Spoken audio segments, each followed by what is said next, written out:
बिस्मिल्लाहिर्रहमानिर्रहीम। अस्सलाम वालेकुम नाज़रीन, इरफान हाशमी आपको शो में लंदन से खुशामदीद कहता हूं। सबसे पहले आज की अहम खबरें। आयशा शरीफ कत्ल केस अहम इंकशाफात से पर्दा उठने लग गया है। यह इंकशाफात क्या है, इसकी तफसील आपके सामने रखेंगे। और फिर सुप्रीम कोर्ट ने पुरानी JIT मुस्तरद करते हुए नई JIT क्यों तश्कील देने का हुक्म जारी किया। 592 सफ़ात पर मुश्तमिल फैक्ट फाइंडिंग रिपोर्ट में क्या है, और फैक्ट फाइंडिंग रिपोर्ट में कत्ल का प्लान और इसके किरदार कौन से थे, और कीनिया की GSU पुलिस कौन सी आलमी एजेंसियों से राब्ते में थी। इसकी खबर आपको इससे पहले भी मैं दे चुका हूं, लेकिन अब फैक्ट फाइंडिंग रिपोर्ट के अंदर बाकायदा तौर पर GSU के हवाले से एक इतराफ़ किया गया है। अदालत ने हुकूमती FIR पर कौन से सवालात खड़े कर दिए, और फिर हकाइक छुपाए जा रहे हैं। अरशद की वालदा अदालत में क्यों रोई, और अरशद की वालदा ने किन अहम शख्सियात के नाम लिए, और फिर शरीफ फैमिली से NRO डील पर अमल दरामद शुरू हो गया। वज़ीर आज़म के अदालती मफरूर बेटे लंदन से पाकिस्तान की तरफ रवाना, और सदर आरिफ अलवी और हुकूमती मुज़ाकरात कहाँ तक पहुँचे, इसकी तफसील भी व्यूअर्स आपके सामने रखेंगे। लेकिन सबसे पहले आपको बताएं, आयशा शरीफ कत्ल केस कीनिया में पुरअसरार तौर पर कत्ल होने वाले पाकिस्तान के सीनियर सहाफ़ी अरशद शरीफ के कत्ल पर सुप्रीम कोर्ट में अस खुद नोटिस पर कार्रवाई शुरू हुई। सुप्रीम कोर्ट ने अरशद शरीफ कत्ल की तहकीकात से मुतल्लिक अस खुद नोटिस केस में पुलिस की JIT मुस्तरद करते हुए नई स्पेशल जॉइंट इन्वेस्टिगेशन टीम तश्कील देने का हुक्म दे दिया है। सुप्रीम कोर्ट में अरशद शरीफ कत्ल की तहकीकात से मुतल्लिक अस खुद नोटिस केस की समाअत चीफ जस्टिस उमर अता बंदयाल की सरबराही में 5 रुकनी बेंच ने की। अरशद शरीफ की वालदा सेक्रेटरी दाखिला और इत्तलात DG FIA अदालत में पेश हुए। Additional attorney general Aamir Rahman IG Islamabad भी अदालत में पेश हुए। वज़ारत दाखिला की जानिब से फैक्ट फाइंडिंग रिपोर्ट अदालत में पेश की गई। इसके अलावा कत्ल की FIR की कॉपी भी अदालत में पेश की गई। चीफ जस्टिस पाकिस्तान ने कहा कि अरशद शरीफ की वालदा का मौक़िफ़ भी सुनेंगे। एक सहाफ़ी ने शिकायत की कि पुलिस ने अरशद शरीफ के अहल खाना के साथ दुरुस्त रवैया नहीं अपनाया। Additional attorney general Aamir Rahman ने फैक्ट फाइंडिंग रिपोर्ट पढ़कर सुनाई। एडिशनल अटॉर्नी जनरल ने कहा कि कीनिया में हाई कमीशन मुतल्लिका हुकाम के साथ मुसलसल राब्ते में है, और अरशद शरीफ के कत्ल का मुकदमा दर्ज कर लिया गया है। जस्टिस एजाजुल हसन ने इस्तफसार किया कि मुबैना तौर पर फायरिंग करने वाले कौन हैं। एडिशनल अटॉर्नी जनरल ने कहा कि फायरिंग करने वाले कीनिया पुलिस एहलकार हैं। जस्टिस मोहम्मद अली मजहर ने कहा कि फायरिंग करने वालों ने पाकिस्तानी टीम को क्या बताया, रिपोर्ट में नहीं लिखा। चीफ जस्टिस पाकिस्तान ने कहा कि रात 1 बजे अदालत को रिपोर्ट फराहम की गई। एडिशनल अटॉर्नी जनरल ने कहा कि कीनिया में 4 दिन पहले बनने वाली नई काबीना से मुलाकात की कोशिश जारी है। कीनिया की हुकूमत केस की तहकीकात कर रही है। वज़ारत ख़ारजा पाकिस्तान में कीनिया के सफारतकार के साथ मुसलसल राब्ते में है। गुज़श्ता रोज़ अदालती हुक्म पर FIR दर्ज की गई। चीफ जस्टिस उमर अता बंदयाल ने कहा कि यह बेईमाना कत्ल है। कत्ल की बुनियादी शवाहिद कीनिया में है। मामले पर कीनियन हुकाम से राब्ता किया जाए। तहकीकात करना प्रोफेशनल लोगों का काम है। कत्ल में मुलव्विस शूटर्स ने तहकीकात में क्या कहा। फैक्ट फाइंडिंग कमेटी का काम काबिल सताइश है। एडिशनल अटॉर्नी जनरल ने कहा कि पुलिस ने JIT तश्कील दे दी है। जस्टिस मुजाहिर नकवी ने कहा कि फायरिंग करने वाले एहलकारों के नाम तक रिपोर्ट में शामिल नहीं किए गए। जस्टिस मंदोखेल ने कहा कि मुकदमे में किस बुनियाद पर 3 लोगों को नामजद किया गया। फायरिंग करने वाले एहलकारों के खिलाफ मुकदमा दर्ज क्यों नहीं किया गया। एडिशनल अटॉर्नी जनरल ने कहा कि गैर मुल्कियों के खिलाफ मुकदमा दर्ज हो सकता है या नहीं, जायजा लेना होगा। इंक्वायरी रिपोर्ट रिकॉर्ड का हिस्सा बनेगी। जस्टिस मुजाहिर नकवी ने कहा कि तंबीह कर रहा हूं कि इंतहाई संजीदा मामला है। हुकूमत भी संजीदगी से ले, अदालत सिर्फ आपको सुनने के लिए नहीं बैठी। एडिशनल अटॉर्नी जनरल ने कहा कि JIT में ISI IB FIA के अफसर शामिल करने की मंजूरी दी गई। चीफ जस्टिस ने कहा कि रिपोर्ट के मुताबिक मुकदमे में नामजद मुल्जिमों के अहम शख्सियात से राब्ते हैं। हुकूमत का काम है कि ऐसे अफसरान लगाए जो आज़ादाना तहकीकात कर सकें। दौरान समाअत अरशद शरीफ की वालदा बात करते हुए आबदीदा हो गई।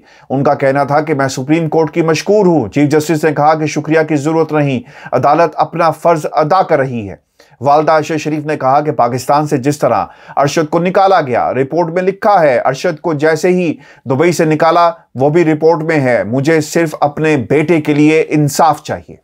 जस्टिस मुजाहिर नकवी ने कहा कि आपको तहकीकाती टीम को बयान रिकॉर्ड कराना होगा। वालदा अरशद शरीफ ने जवाब दिया कि तहकीकाती टीम को बयान पहले भी रिकॉर्ड करा चुकी हूं। चीफ जस्टिस पाकिस्तान ने कहा कि अरशद शरीफ की वालदा ने कई लोगों के नाम दिए। हुकूमत कानून के मुताबिक तमाम जावियों से तफ्तीश करे। फौजदारी मुकदमा है, इसलिए अदालत ने कमीशन कायम नहीं किया। केस शुरू ही खुरम और वकार से होता है। बालज़ां सुप्रीम कोर्ट ने पुलिस की GIT मुस्तरद कर दी। अदालत ने अरशद शरीफ कत्ल की तहकीकात के लिए स्पेशल ज्वाइंट इन्वेस्टिगेशन टीम तश्कील देने का हुक्म दे दिया।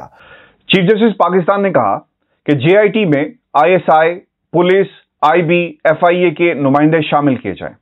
अदालत ने हुक्म दिया कि नई GIT का हुकूमत नोटिफिकेशन जारी करे।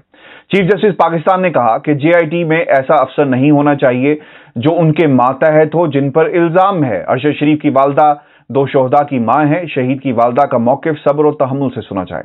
अदालत ने कहा कि FIR मुख्तसर है क्योंकि तफ्तीश हुई और ना ही कोई चशमदीद गवाह है। बताया गया कि तफ्तीश के लिए स्पेशल GIT बनाई जा रही है। कल तक GIT के तमाम नामों से आगाह किया जाए। सुप्रीम कोर्ट ने कहा कि तफ्तीश सीनियर और आजाद अफसरान से कराई जाए।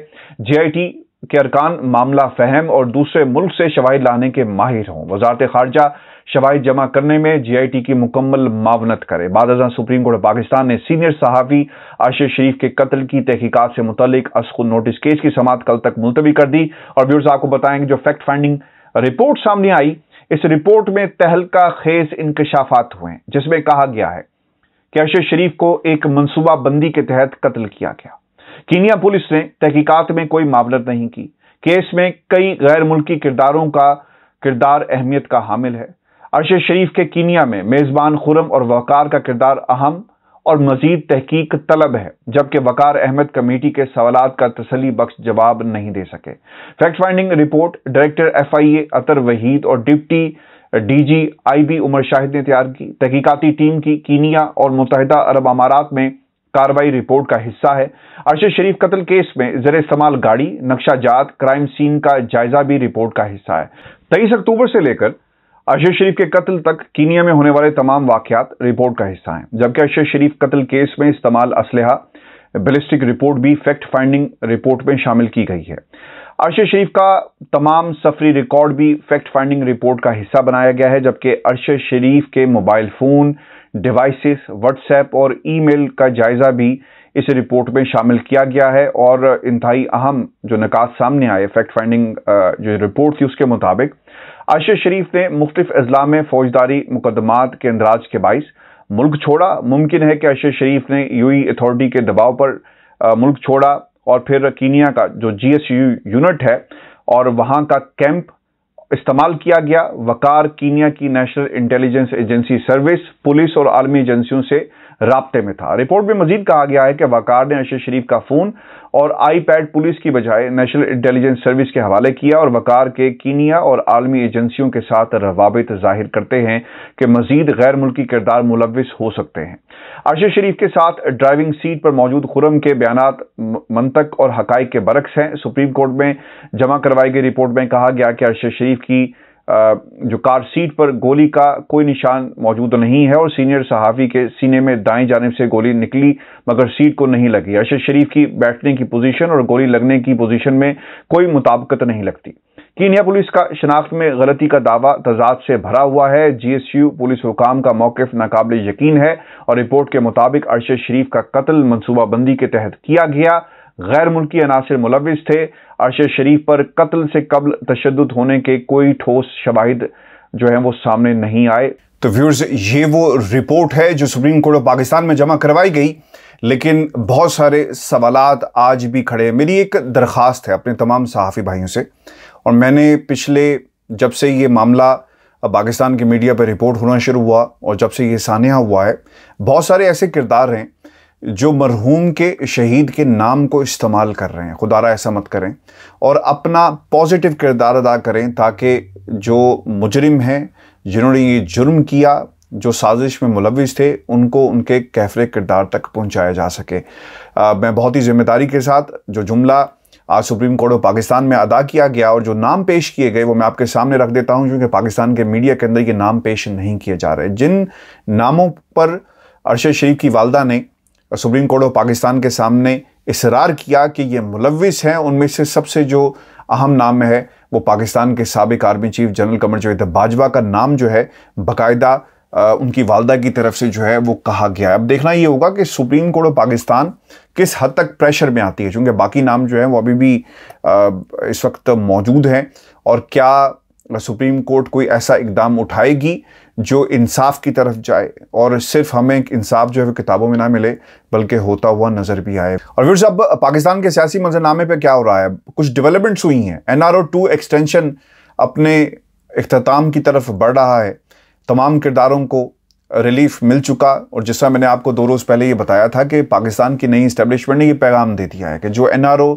डील तय की गई है इसमें किसी किस्म की रुकावट नहीं डाली जाएगी, और जो कुछ पाकिस्तान की पुरानी इस्टेब्लिशमेंट करके जा चुकी, यानी जनरल बाजवा ने जितने जो एहसानात करने थे हाउस ऑफ शरीफ के ऊपर, किसी सूरत भी इन्हें अंडू नहीं किया जाएगा। और ये पैगाम खान साहब को भी पहुंचा दिया गया। इसका एक छोटा सा नमूना आपके सामने रख देता हूं, और ये खबर पाकिस्तान की मीडिया पर रिपोर्ट भी हुई कि जलावतनी ख़त्म करने का फैसला, वज़ीर आज़म के बेटे सलमान बरतानिया से वतन वापसी के लिए रवाना हो गए और उम्रे की अदायगी के लिए मदीने में मौजूद हैं। उन्होंने आज ही 2 हफ्ते की हिफाजती ज़मानत के लिए इस्लामाबाद हाई कोर्ट में रुजू भी किया। अब ये ना डॉट से डॉट मिलाते जाएं।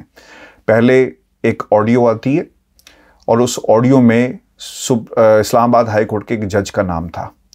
बाद में क्या होता है कि राना शमीम का केस पीछे चला जाता है, उस जज को जो है वो chief justice Islamabad high court लगा दिया जाता है। और फिर ये भी बहुत इंटरेस्टिंग पहलू है कि इसी जज ने मरीम नवाज़, जिनकी तरफ से और जिस तरह से ऑडियोज़ निकाली गई, इल्ज़ाम लगाया गया अपने आप को अलहदा कर सकते थे, लेकिन उन्होंने अपने आप को अलहदा नहीं किया बल्कि फ़ैसला सुनाया और मरीम को बाकायदा तौर पर रिलीफ दिया गया। अब इसी अदालत में हिफाजती ज़मानत जो है वो जमा करवाई गई है। याद रखिएगा अगले दिनों में, यानी आने वाले जो कुछ हफ्ते होंगे, आपको एक और हिफाजती ज़मानत जो है यहाँ पर नज़र आएगी। और वो हिफाजती ज़मानत पता है किसकी होगी? वो होगी नवाज शरीफ साहब की। नवाज शरीफ साहब हिफाजती ज़मानत लेंगे, इस्लामाबाद में बैठ जाएंगे, पंजाब नहीं जाएंगे। और पंजाब के अंदर जो सूरत हाल है वो भी आपके सामने मैं रखता हूँ। लेकिन सलमान शहबाज अब ये फ़ैसला कर लिया है कि वो पाकिस्तान जाएंगे और इनके ख़िलाफ़ जितने भी केसेस हैं ख़त्म हो गए, अमेंडमेंट्स होगी कानून के अंदर, और एक एक को, यानी कानून जितने भी तब्दील किए गए हैं, एक एक को जो है वो प्लेट में रखकर साफ जो है वो दिया, रिलीफ दिया गया। और रिलीफ की सिचुएशन जो है वो आपके सामने है कि हुकूमत में लाने वाले जनरल बाजवा, इनको हुकूमत से रिलीफ देने वाले जनरल बाजवा, कवानीन में रिलीफ देने वाले जनरल बाजवा, और अब जनरल बाजवा तो नहीं रहे, वो मरहूम हो गए, यानी पाकिस्तान के निज़ाम से मरहूम हो गए, लेकिन उनके जो करिश्मे हैं और जो उनकी एक परफॉर्मेंस है उसके समरात आज इस हाउस ऑफ शरीफ को व्यूअर्स मिल रहे हैं। व्यूअर्स आपको बता दें ये भी चले कि फ़ैसला भी असम्बलियाँ तोड़ने का नहीं हो सका, क्योंकि पाकिस्तान मुस्लिम लीग काफ जो है ना वो गेम खेल रही है। गेम क्या खेल रही है, कुछ किरदार मैं आपके सामने रख देता हूँ। इसकी एक मिसाल आज क्या हुआ, आज एक वज़ीर साहब ने हलफ उठा लिया। पाकिस्तान तहरीक इंसाफ कह रही है कि जनाब हम इस हुकूमत से अलग हो रहे हैं, असम्बलियों से बाहर आ रहे हैं। गज़ब खुदा का ये है कि वो किरदार जो इमरान खान के साथ दोस्ती का दावा करते हैं, अब वही जो है ना इमरान खान की पीठ में छुरा घोंप रहे हैं। ये कबीना में तोसी कर दी गई है। एक साहब ने हलफ उठा लिया, खान साहब ने पूछा उनसे कि जनाब हम तो असम्बलियों से बाहर आने की बात कर रहे हैं, तहलील करने की बात कर रहे हैं, तो आप वजारत के मज़े लूट रहे हैं। और ये परवेज़ इलाही साहब को मालूम था, परवेज़ इलाही साहब ने जानबूझकर ये काम किया और उन्होंने ये पैगाम दे दिया खान साहब को कि अगर आप ये चाहते हैं कि हम असम्बलियों को तहलील करें तो जनाब असम्बलियाँ तहलील नहीं होगी जब तक हमें इशारा जो है पाकिस्तान के ताकतवर हल्के नहीं करते। यही बुनियादी वजह बनी कि पिछले 3-4 रोज़ में जो बयानात आ रहे हैं मुस्लिम लीग काफ की तरफ से, परवेज़ इलाही और मुनस इलाही की तरफ से, ये एक बुनियादी वो स्ट्रक्चर है इस्टेब्लिशमेंट का, यानी जो जिन पॉलिटिकल माइंड्स का मैं हमेशा से जिक्र करता रहा, अब वो एक्सप्लोर हो रही हैं। जगह जगह आपको छोटे छोटे एक्सप्लोजन्स नज़र आ रहे हैं। आज का काबीना में एक वज़ीर का हल्फ उठाना पैगाम है उन पॉलिटिकल माइंड्स की तरफ जो बिछाई गई थी पाकिस्तान की इस्टेब्लिशमेंट की तरफ से।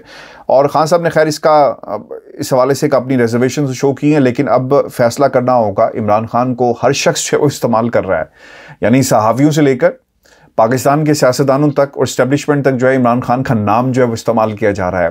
खान साहब ने फैसला करना है हुकूमत में, यानी आप अलहदा हो जाएं हुकूमत से, इस्तीफ़े दें, बाहर आ जाएं, तो फिर देखते हैं कि ये पंजाब हुकूमत जो है कितनी देर चलती है।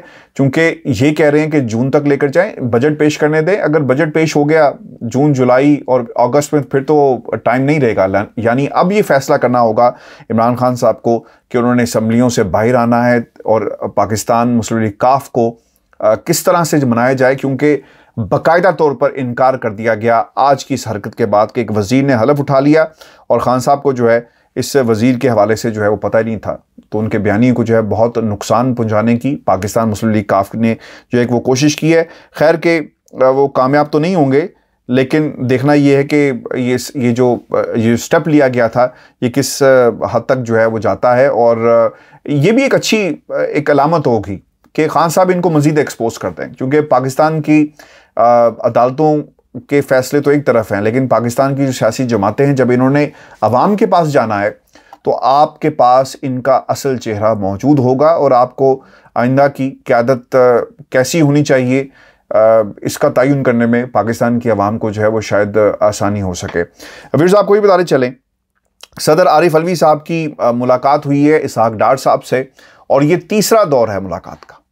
इससे पहले मुलाकात हुई और कोशिश ये की गई कि एक मीडिएशन जो है वो की जा सके। और आपको याद होगा कि आरिफ अलवी साहब ने जो इससे पहले मुलाकात हुई थी इसलिए की गई कि जो समरी आ रही थी इस पर आरिफ अलवी साहब के दस्तखत जो हैं वो ज़रूरी थे और फिर उनको बनाया भी गया। फिर वो लाहौर भी जाते हैं और फिर जाने के बाद उन्होंने ख़ान साहब का पैगाम भी जो है वो दे दिया कि आप पाकिस्तान के इदारों से जो है वो टकराव मत करें, चूँकि मामला मज़ीद ख़राब हो सकते हैं। या सादिक साहब, बाकी लोग भी कह रहे हैं कि जनाब मुज़ाकरात होने चाहिए। अब मुज़ाकरात के अंदर जो किरदार सामने आए, एक तो शहबाज शरीफ ने फजल रहमान को मनाने की कोशिश की है कि मान जाएं, क्योंकि फजल रहमान साहब ये कहते हैं कि वो शख्सियत जो हमें चोर कहती रही, आज हम उसके साथ मुज़ाकरात की मेज़ पर किस तरह बैठ सकते हैं। लेकिन व्यूअर्स याद रखिएगा, नवाज शरीफ के पाकिस्तान लाने में और इमरान खान साहब के जो केसेस हैं ना, अब इन्हें एक ही पलड़े में रख कर देखा जाएगा।